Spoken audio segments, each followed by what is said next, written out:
So we're going to talk about different strategies for the control of microbial growth.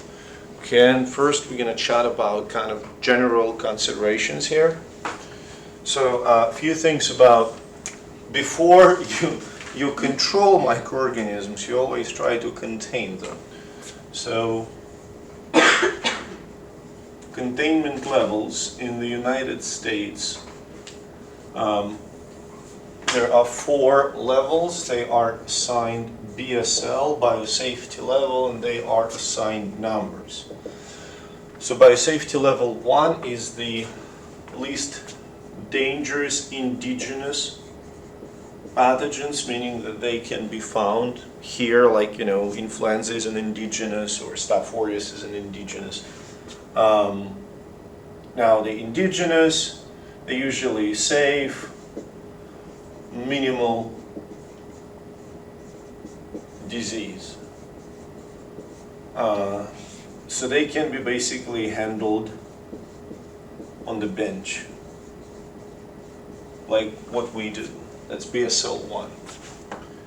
BSL 2, we're usually also talking about indigenous microorganisms.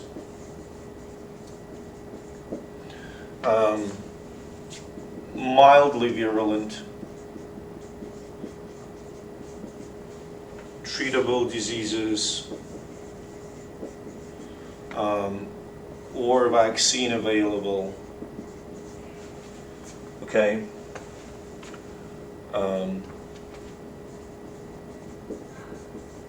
Handled in the biosafety hood.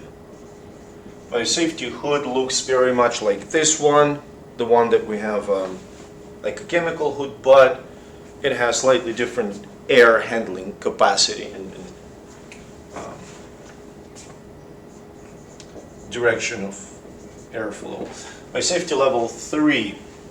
So that gets more serious, indigenous or exotic microorganisms.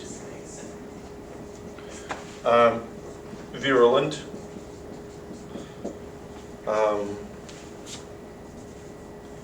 Treatment may be complicated.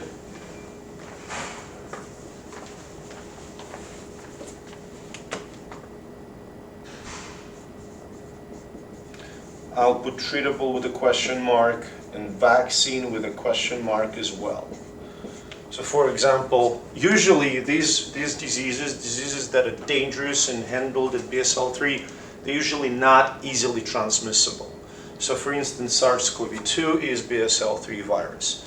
Yellow fever is BSL-3 virus. West Nile is BSL-3 virus. So special facility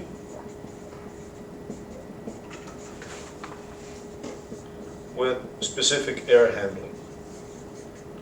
So if you would work in BSL-3, you would wear a Tyvek suit, and you would have a special individual filtration system that, reduces the possible transmission. And finally, BSL-4.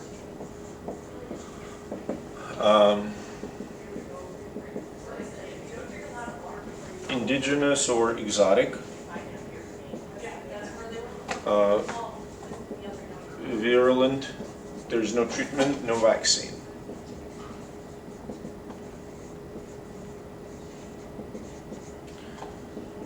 Personnel uses isolation suits when you have air pumped into your suit from the outside. It's extremely cumbersome. I worked in BSL-3. BSL-3 by itself is extremely cumbersome.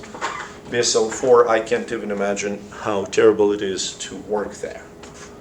It would be fun to take a tour, but I definitely wouldn't want to work there.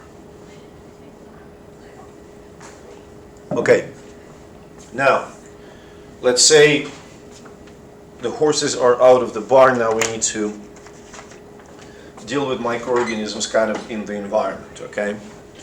So the methods of microbial control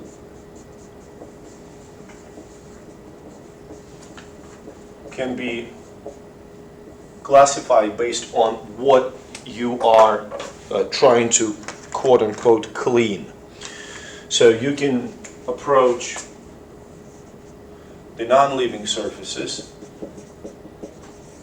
or non-living objects and living tissue.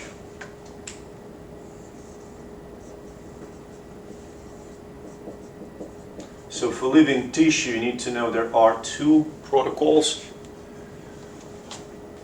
One protocol is called asepsis. Okay, so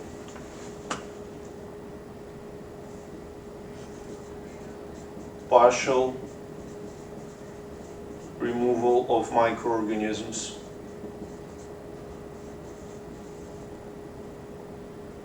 using antimicrobial chemicals.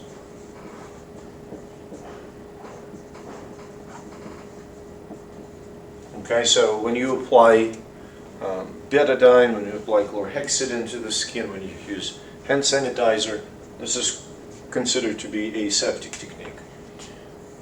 Now, in the process called degermation,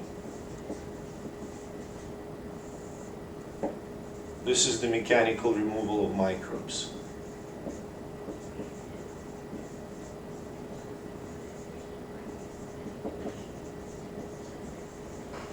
Hand wash. Does that make sense? Okay. Now, what about non-living objects? So here we have three main protocols. One of them is sterilization.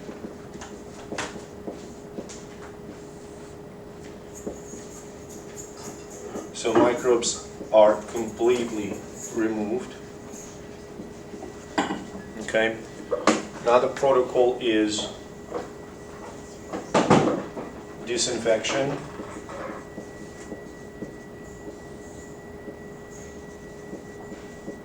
Mostly removed. Now, I understand that mostly is not like, scientific term, but in disinfection you use specific physical or chemical methods to kill microorganisms. And finally, sanitization.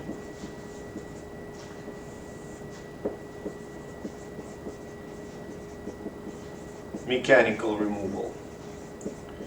So let me clarify, kind of using examples from our life. Look, when you when you apply chlorine bleach to the surface and leave it properly for 15-20 minutes, you disinfect. Does that make sense? When you wash dishes, you sanitize them. When you mop floors, you sanitize them. You mechanically remove microorganisms. Okay? Does that make sense? Your primary modality is the removal using mechanical methods. Are we clear? Okay, good. Now, few sort of general considerations in regards to microbial control. So first of all, what are the main targets of the methods for microbial control? So that would be cell wall. If you oxidize or somehow destroy the cell wall, the cell pops, right? Cell membrane, if you can disrupt the cell membrane, it will disrupt the transport, all kinds of cellular functions. And finally, you can denature, denaturation of proteins or DNA.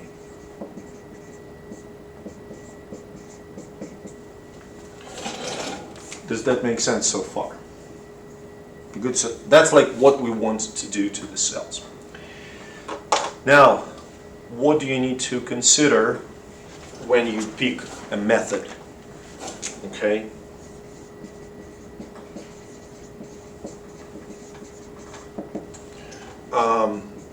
Toxicity / safety, time, cost, labor, pretty typical stuff, okay? What I want to focus on, a couple of aspects here. First of all, is your method of control cidal or static. So what is the difference?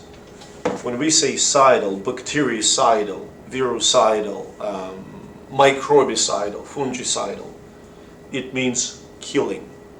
When we say static, it means preventing growth. The easiest example, when you boil, okay? Boiling is generally bactericidal. Does that make sense? When you freeze, it's considered to be bacteriostatic. It doesn't kill. We're good so far? Moving on? Okay. Now, how can we compare different methods of microbial control to each other? For this, we can use a parameter that's called a decimal reduction time. And I'm going to explain what this parameter is using a little graph here. Okay.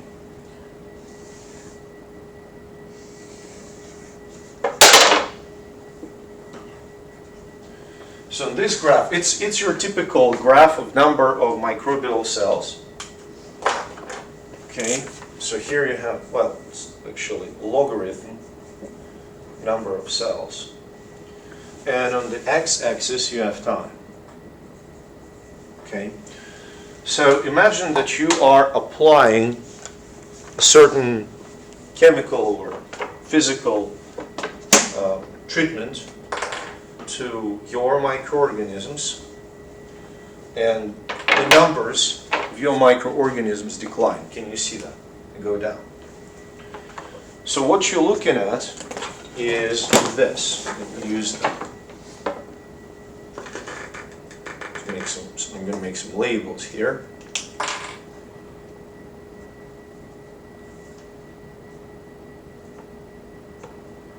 Okay. So imagine that this time here is, I don't know, something else as well.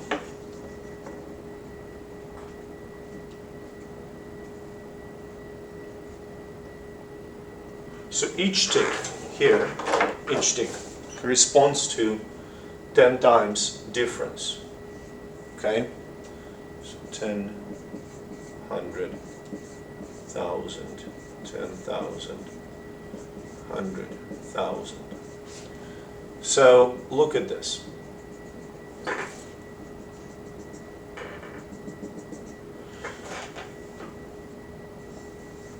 You see this period of time right here at the bottom? So this is how much time it takes to get from 100,000 cells to 10,000 cells. Are you following me?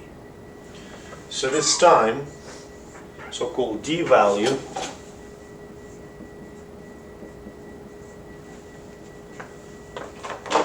is known as decimal reduction time.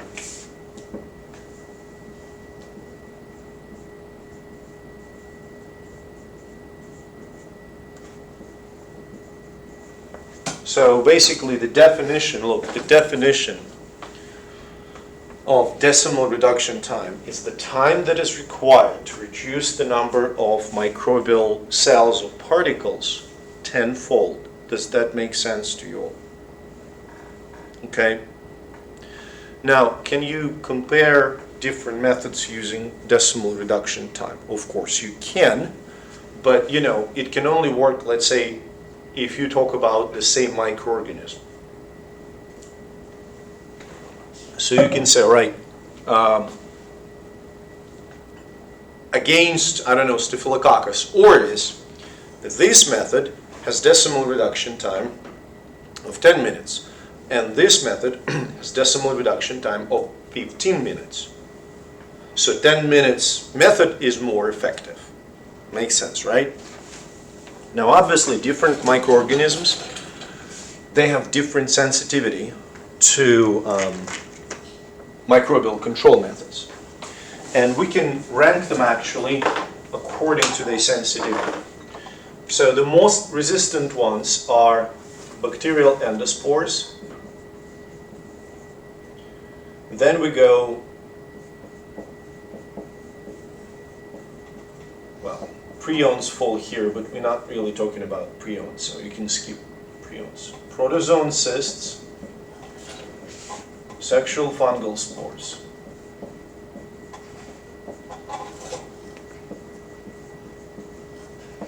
And naked viruses.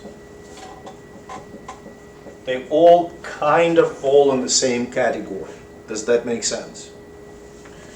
And then the most sensitive, okay, are protozoa, fungi, and the asexual spores.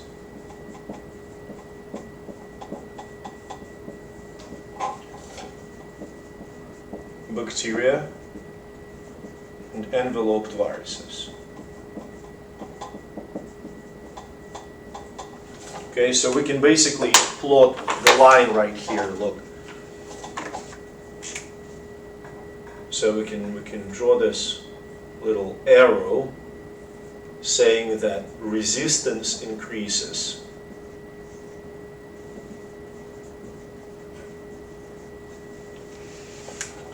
Does that make sense to you? Which also means, by the way, that if we draw an arrow, D value increases, because the higher the D value, the higher the resistance. Is that clear?